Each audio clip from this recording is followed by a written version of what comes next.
ECI was created in 1991. Our role in the project is really to look at the human side, to think about the impacts on, for example, social housing tenants receiving heat pumps with smart controls. Are they comfortable with those new technologies? Are they familiar? How do they learn to adopt them over time? And then also the same with things like electric vehicles. We think that the contribution we're bringing to the ESO program is valuable because there is this recognition that the energy transition needs to not just be a technical one, but a socio-technical one.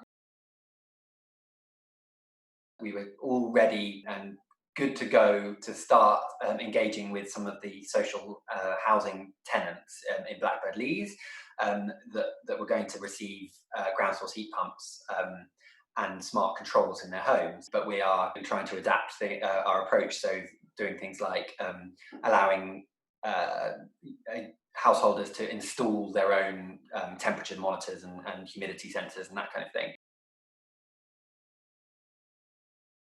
They are looking at the performance of the battery, but also modeling it. They're creating what they're calling a digital twin, where they're creating a complex computational model of the battery, so where they can then run a lot of different scenarios.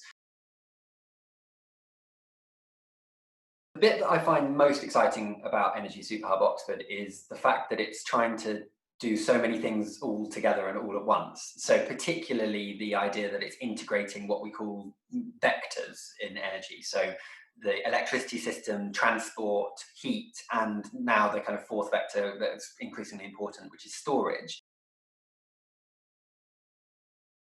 So firstly, the big ticket thing is that the battery enables us to better utilise the UK's renewable electricity generation assets. Secondly, I think we have a really interesting thing that we're trying to do with ground source heat pumps. So we're trying to demonstrate that they can be price competitive with other forms of heating. So in particular, gas.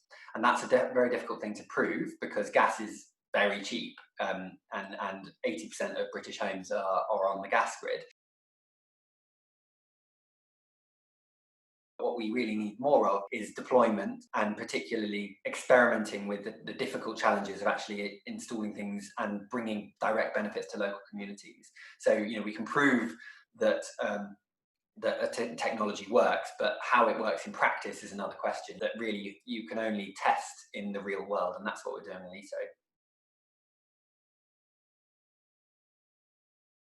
I really do, actually. People who work from home typically kind of don't heat the house in the way that they normally would when they are in the evenings. They kind of tolerate lower temperatures, and they also are kind of much more available to do demand side response. Things like putting the laundry on when it's windy. We've seen so much more working from home is a real opportunity to achieve some of those energy system goals.